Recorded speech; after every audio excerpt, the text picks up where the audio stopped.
안녕하세요, 코딱지입니다. 날씨가 진짜 많이 더워졌어요.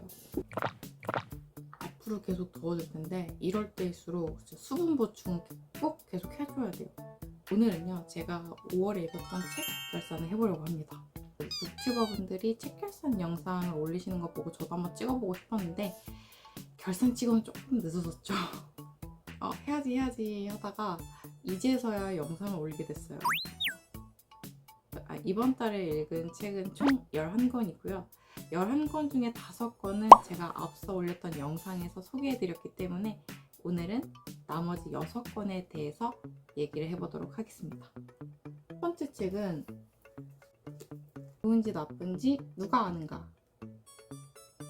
이 책은 류시화 시인 에세이인데요. 제가 이 책을 고르게 된 건 제목이 마음에 들어서였거든요. 편견 없는 시선에 대한 얘기일 것 같아서 제가 골랐는데 제목 그대로 거품과 왜곡 없이 바라보려고 했던 이분의 생각이 담겨져 있어요. 이분은 자기가 정신적으로 이상하다라는 거를 인정을 하는데 그러면서도 그 세상을 있는 그대로 바라보려고 했던 이분의 시선이 느껴져요. 제가 가장 인상 깊게 읽었던 부분이 매장과 파종에 대한 얘기였어요.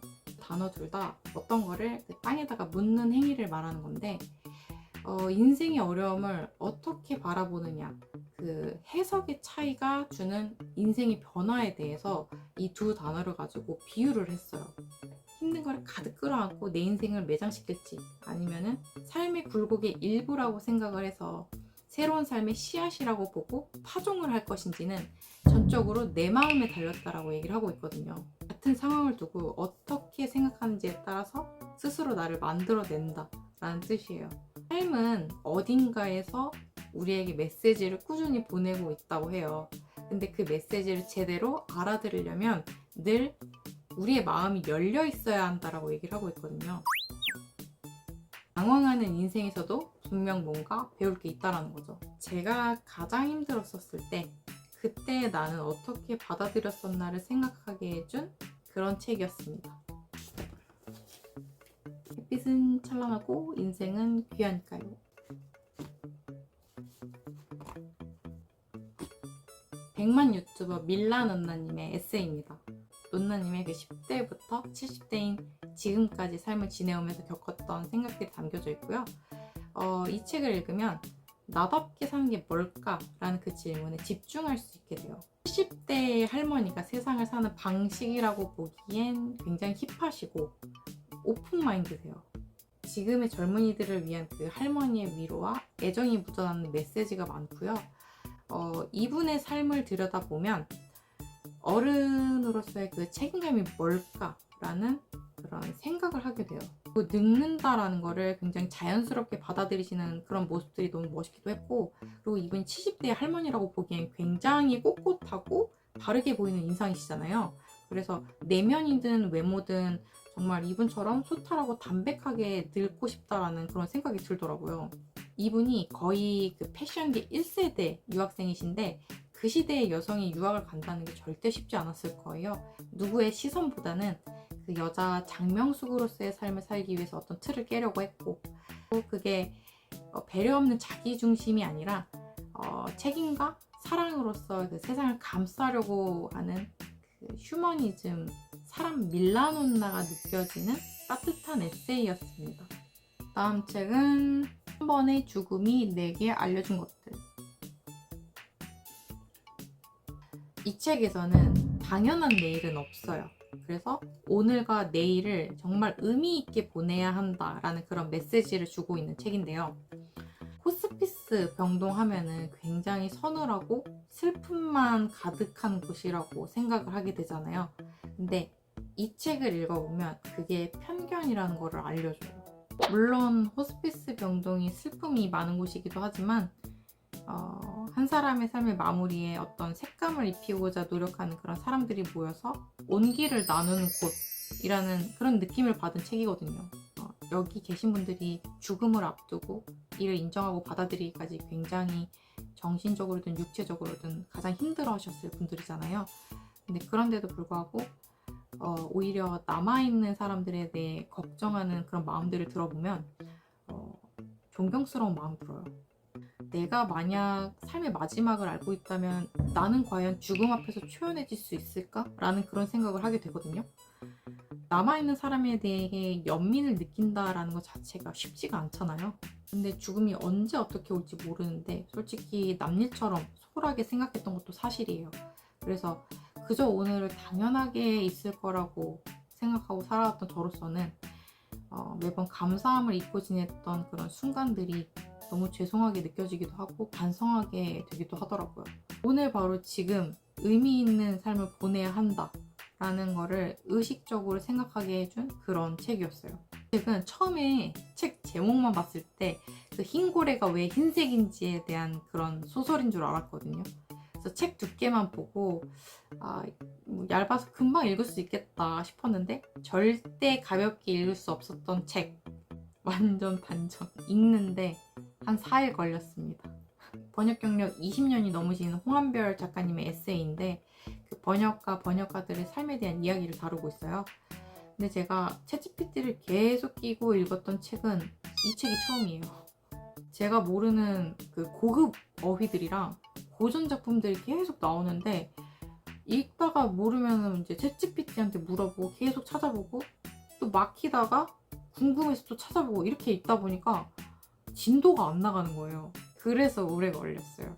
주로 머리가 좀 많이 아팠던 책이긴 했지만 그래도 읽기 잘했다라는 생각이 드는 게 읽으면은 나눌 수 있는 얘기가 정말 많은 책이에요. 그러니까 세계 문학을 접할 수 있는 거는 그 번역가들의 수고 덕분이잖아요. 그래서 저는 그 작품 읽는 것 자체에 감사합니다 하고 읽지 뭐 직역, 의역, 오역에 대해서 깊이 생각해 본 적이 없거든요.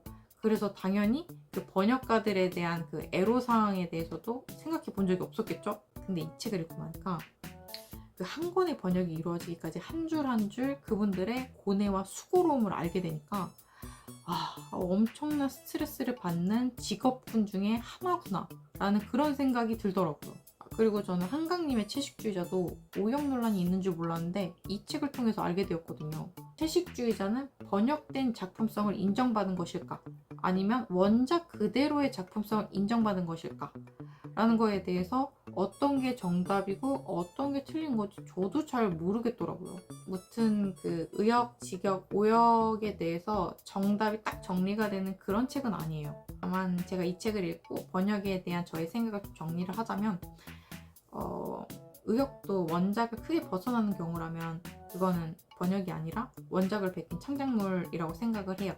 그래서 다소 딱딱하게 느껴질 수 있는 그 직역을 흐름상 부드럽게 이어주는 의역도 어느 정도 필요하다고 생각을 하는 편인데 그런 의역들마저 너무 꼬집어내고 비난을 하면 앞으로 우리가 새롭게 만날 수 있는 그런 작품에 좀 제동이 걸릴 수 있지 않을까라는 그런 생각을 해요. 요즘에 그 작품 그대로 딱딱한 질감을 좋아하는 직역을 많이 선호한다고는 하는데 그래도 저는 의역에 한 표. 제가 한 달에 2권이나 3권 정도는 그 정신수련겸해서 자기계발서를 읽고 있거든요. 사람 마음이라는 게 마음 한번 딱 먹으면 그대로 쭉 갔으면 좋겠는데 살다 보면 지치거나 느슨해지거나 한 번씩 이렇게 흔들릴 때가 있잖아요. 그때 저는 이렇게 놓치마 정신줄 같은 그런 마음 단련을 위해서 읽는 게 자기계발서라서 이번 달에도 읽었는데 2권 정도를 읽었어요. 한 권은 제임스 알렌의 나를 바꾸면 모든 것이 변한다 이 책이고요. 그리고 한 권은 더 해빙이라는 책이에요. 이 책도 마음 수양에 대한 띠문들이 정말 많아요. 이 책에서 얻을 수 있는 3가지를 제가 뽑아서 알려드리자면 첫 번째, 우리가 도덕적인 사람이 되어야 하는 이유.